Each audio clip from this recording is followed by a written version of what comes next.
Welcome to video number 13 of 19. This is Peter J. Redding, and this is in the series of the 62 steps in creating and crafting the Signature Series pen. We begin here with the process of the decal prep. This is one of the earmarks of my customization, and it is once the technique is mastered, it is frankly quite brilliant. You have a number of people that have asked me, okay, so show me, Peter, from the very beginning how you do this. And so I go right back to my Microsoft Word. I'm putting in here the name of this particular commission pen is 62 Step Pen for this series. Now, this could be any name, any saying. The only real limitation here from a pen standpoint is that you're probably restricted to about 15 characters realistically. We'll get a close-up on this in just a little bit, and it will show that most of these are about an inch long total with spaces and everything else. But what I'm doing now is I'm actually developing a frame to go around several different versions and font types and font sizes for the 62 pen. And you can choose any font. They can be as elaborate or as detailed or as thin as they might be, as the second example here, which is a Vladimir script, or it can be as thick and bold as you like to see it. I like a little bit of artistry in it, but again, it depends on the client. Some clients will want it to have a bold look and actually bolded in terms of the font. But this is the preparation work that's going to go into putting it onto special paper for the process of creating a spectacular decal that will later go onto the pen, and I'm going to show you that in a future video here. So here you have it, 62 step pen, 62 step pen, 62 step pen, and so forth. And you've got 4 different fonts on there. I repeated the second font in the bottom. I've found that it's very, very helpful, frankly, to put the client's name or whatever's going to go on here at least 2 times in the in a box. I'll explain what the box is for later on in this video. But if something happens to the process of creating the decal, it's always nice to have a second one there and an option to go back and make a correction of what that's going to look like. I'm now over on my Dell laser printer. It's really, really important that you have a laser printer. If you do not have a laser printer, find one. Go to an office supply copy shop that has laser printers, and you can process it through there. It will not work on a inkjet. If you're using ink as a printing modality, it does not have the characteristics and qualities that you must have in order for the decal foil to adhere, bond with. And so I'm just putting a plain piece of paper through it right now, and it's just strictly for placement. Because I do decals of a very small variety, I'm not doing page size decals. The paper that you see there has been cut from an 8.5 by 11 sheet of special paper that you get from Frank. Frank is the guy that supplies me this, and he is at Pulsar Pro FX or Pulsar Decal Pro FX. Great guy, great products. And I just take that piece, I tape it onto the page that I put it through. You notice I put a little arrow down in the bottom right hand corner that I'm pointing at there as a reference so that it prints in the same place. I can't tell you how many times I printed on the back or backwards or upside down, or it just saves grief and trouble further on. So put a little arrow in there in the first place. put it through, print it on a regular piece of paper, and then I get to only use that part of the special paper that has kind of an emulsion on it that's going to turn slippery when it goes into the water bath. And again, you'll see that later on in this video. Put it through the printer. Zippity-doo-dah. And you've got the beginning of creating your decal. Whatever you can print, you can make a decal. So you could, if you want to, create a free-form sketch, which is frankly what I did for my Craftsman mark, which is a PJR. It's my circled PJR, handwritten. I wrote it out, I think in Paint, the app Paint, and then just made a picture of it, put it on a piece of paper, shrank it down to the size that I wanted, and printed it out. So there you have it.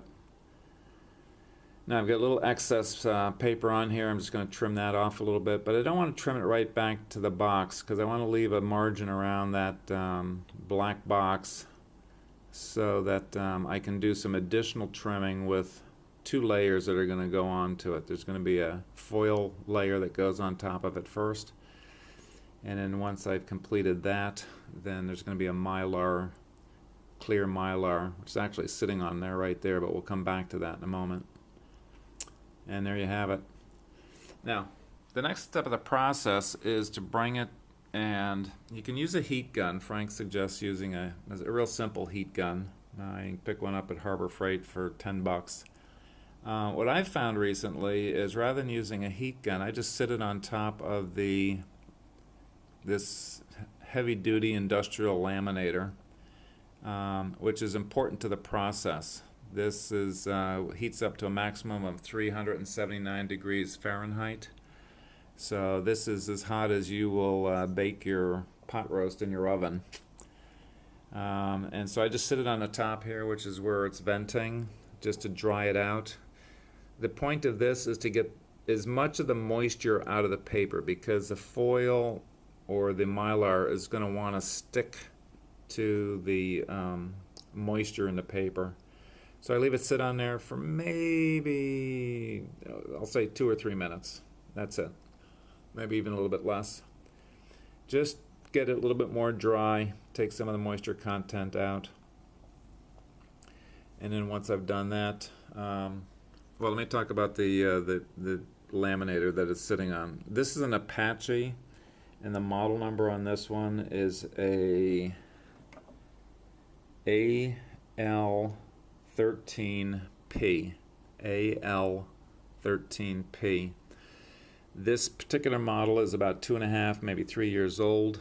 When I got it, it requires a little bit of a modification to the roller system so that it can be a little bit tighter tension and pressure on it as it's rolling through.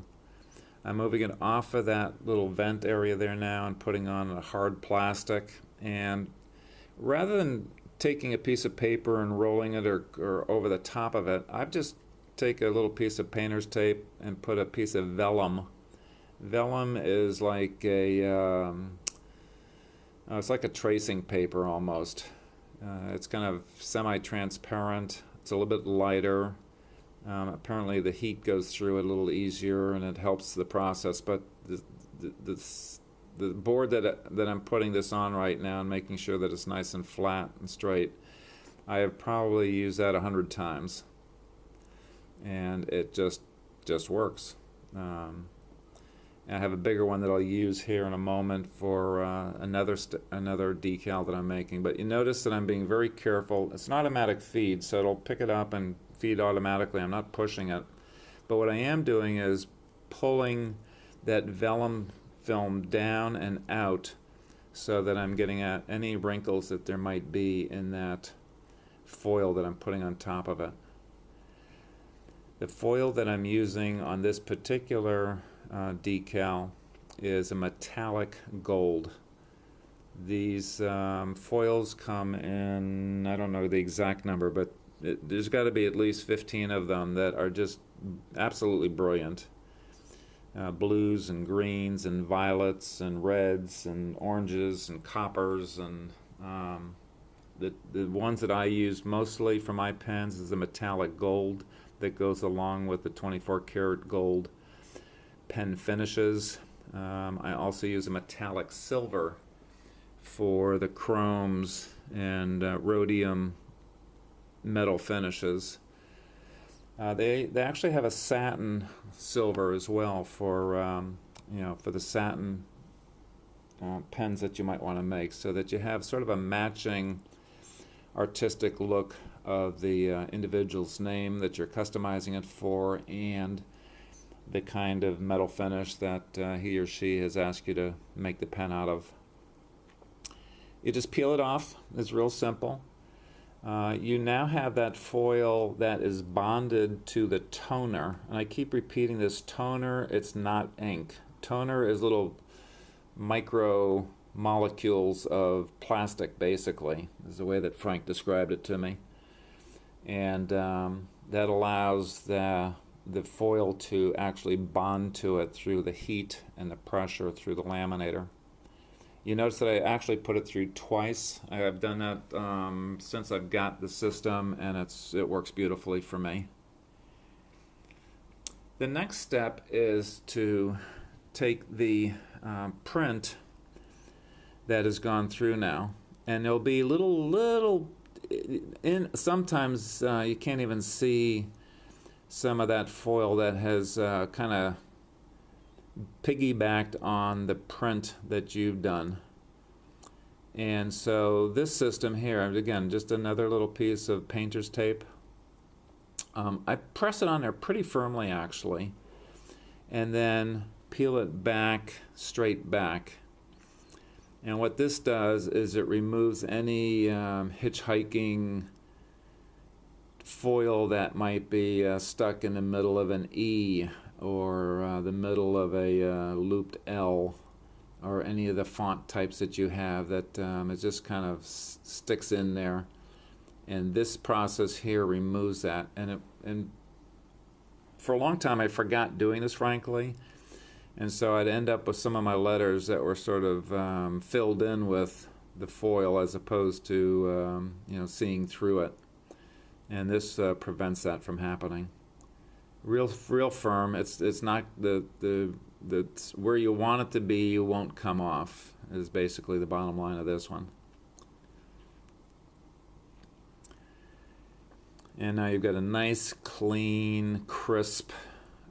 It's amazing, frankly, the delineation of the lines, the very, very thin script lines that comes out in some of these fonts. I was amazed that that actually got translated through the decal creation process and application process back to the pen itself, which will be coming up in the upcoming videos. What I'm showing you there now is a Mylar. What we're going to do is basically take the decal and transfer it off of the blue paper, and it's going to bond to this Mylar. This Mylar does have two different sides, so it's important that you're doing it on the proper side. And just trimming it. This trim is a little bit more important. You want to have the Mylar not hang out over the blue paper.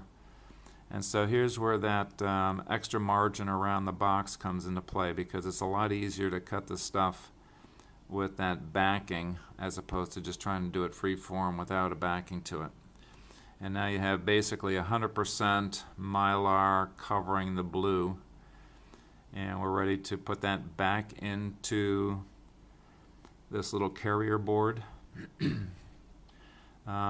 see me putting it horizontal there, and now I convert to a vertical. It doesn't matter which way it goes through, but it just needs to be supported by the board so that it has an equal pressure as it's going through the rollers of the laminator.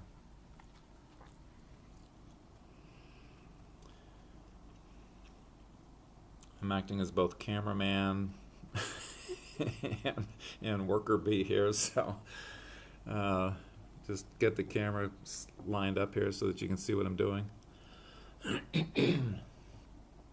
You see a bowl of water back there. That's just regular tap water. You don't have to warm it up, but I find that if it's lukewarm, like I'll take probably about a quart of water in there, put it through the microwave for a minute or so just to kind of take the chill off of it.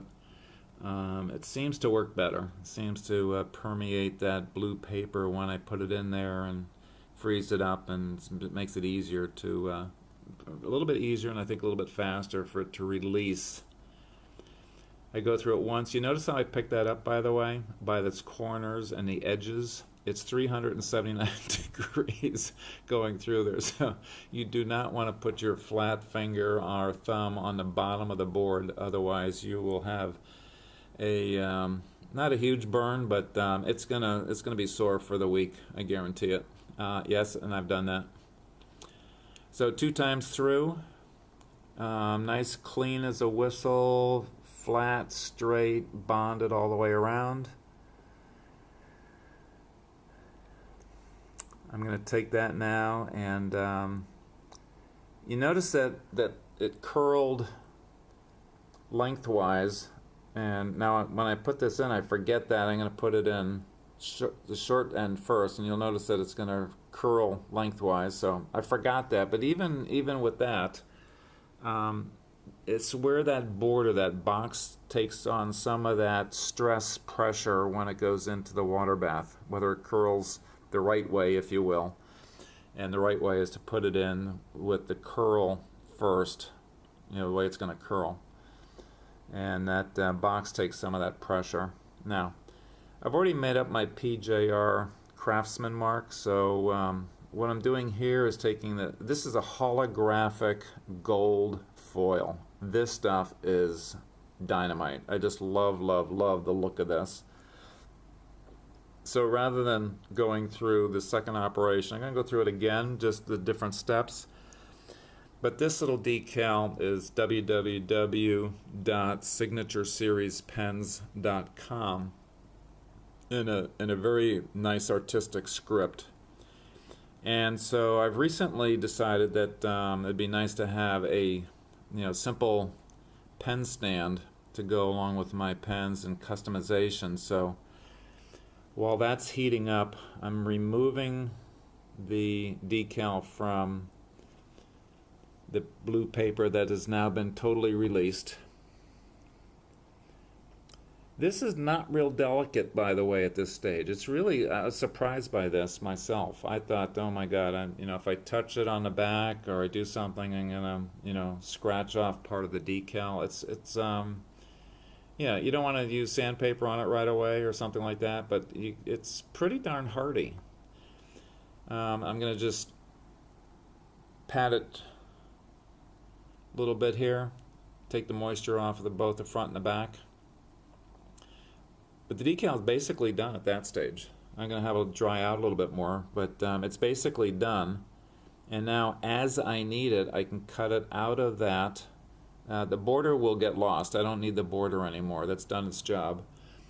But that decal that you saw there, I've had decals now that I've made up 2 years ago now, and I still have them, and I can use them as if I made them yesterday.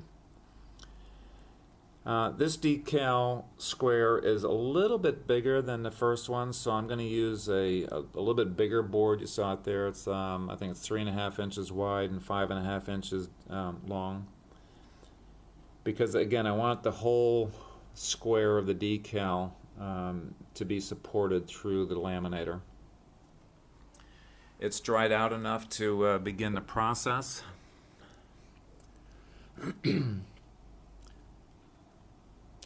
So this board is made up exactly the same way as the last one, with the vellum, VELLUM paper up on top. This is the holographic gold foil that I cut out. I want to cover the entire board. This is less important that it's the exact same size. It just needs to cover basically the the box around the decals and have it be nice and smooth.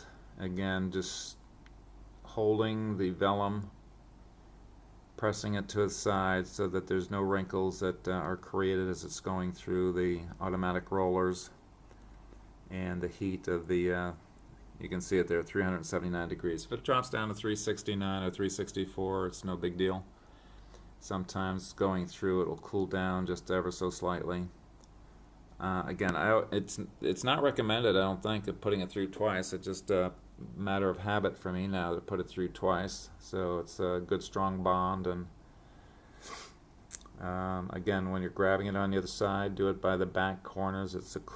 It'll be the coolest part of the board. You don't want to put your finger on the back of the board. So comes out of there.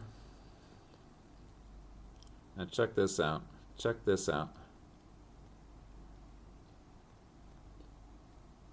You want a distinctive decal for your pen or your pen stand.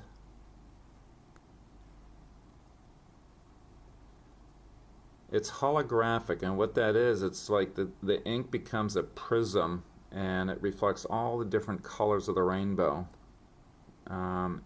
Again, just stunning. And this also comes in a silver, by the way. So you can match it up with silver components or a silver,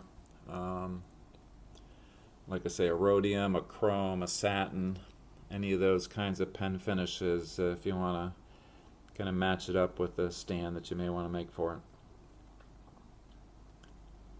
You absolutely, I know of no other methodology to put an inscription on a pen. You can't do it by laser, you can't do it by branding, heat. You can't do it with the colors and the effect that this has.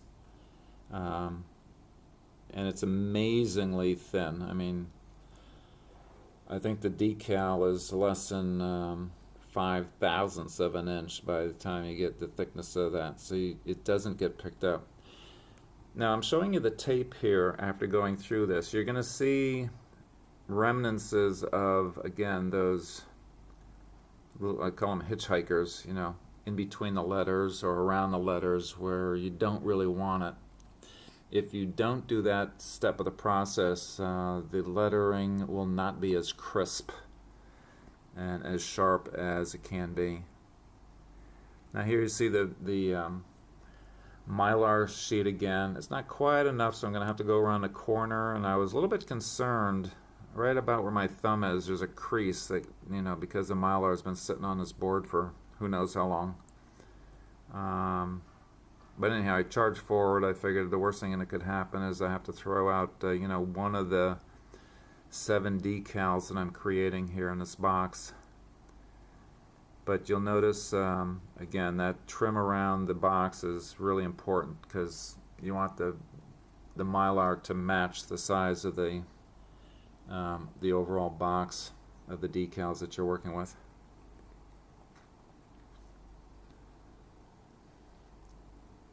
So you can still see that crease in there. It's above my thumb now, right there. I put my other thumb on top of it.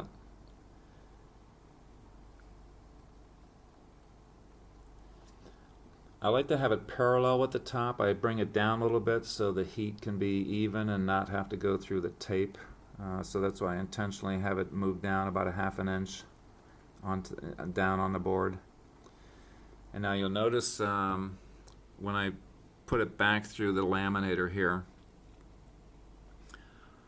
I'm going to make special attention to that little crease and have my thumb right on top of it so it pushes it down flat against the right there, you see it? Checking it, making sure that's nice and flat, keeping my fingers pressed down right there to make sure that it starts nice and even and there's no wrinkle that's going to be down through the other decals that I'm trying to create here.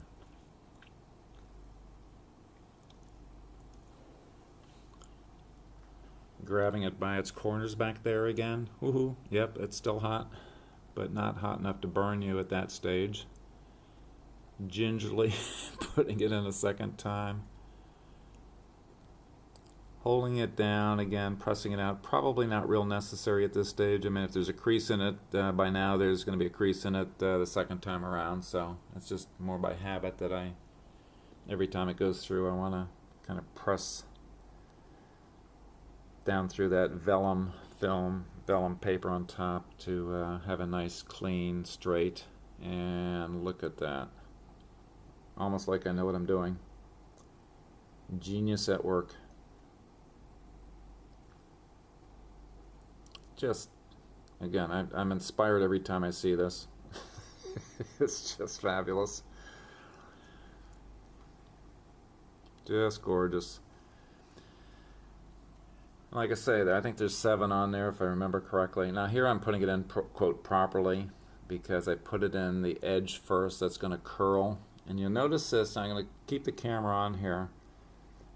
It's curled, but almost immediately it starts relaxing as that warm water penetrates the blue paper and it begins to release what was initially stuck on the blue paper, and now through some sort of physics, and Frank can explain it a whole lot better than I can, it transfers to the mylar film and releases from completely 100% from the back of the this, well, I just call it slippery blue paper. He's got a fancy name for it. I don't work for this guy, by the way. He's helped me out. I've run into all kinds of issues with this, that, and the other, and I call him up, and he's right there, and he says, hey, try this technique, or try to heat it up, or try to do this, and each time he just seems like he's got time to work with me, so just a really, really happy customer. And you can see the paper relax now almost to a full open position. And again, this is actual real time, so there's no cuts in this, and it's not like I have to wait a half an hour to come back to it. Maybe, I don't know, I didn't time this, but maybe 2 minutes, maybe 2.5 minutes by the time that this is pretty much 100% released from the blue slippery paper, and it can come right straight off, whole thing. There it is. And again, you don't have to be real careful with it. You see my fingers on the back of it and everything. Nothing's going to happen to it here. The only thing that's going to happen is your fingers are going to get a little wet and have a little bit of that slippery stuff from the blue still on the decal. I kind of wipe off the front of the top of the mylar just to get some of the moisture off of it, but frankly that's not even necessary. You just have a paper towel, standard, regular, cheap paper towel, and pat it down, get the moisture off of it, and it's done. I mean, it's done at this stage. I'm gonna let it dry out a little bit, but that decal there will service me for 7 different pen stands. You see some of the blanks in the background there in that shot. So I cut a few things out of this, and full disclosure, this took about, I think it was about 40 minutes. I cut out about 10 minutes of it, so you wouldn't have to watch the paint dry type of thing. But there you have it. Your decals are complete and done. Put them on the black bench there so that you can see them more accurately. And you can see the detail. I'm going to kind of hone in on the 62-step pen decal there, and you can see that very fine. The second one and the last one's a Vladimir script, and they're real fine lines. The signature series pens, the holographic. 1, 2, 3, 4, 5, 6, 7, yeah. So I return wood too, and remind people and reconnect people to their original and innate brilliance that has always been there, is there now, and will always be there. This is Peter J. Redding. Hope you're enjoying the journey.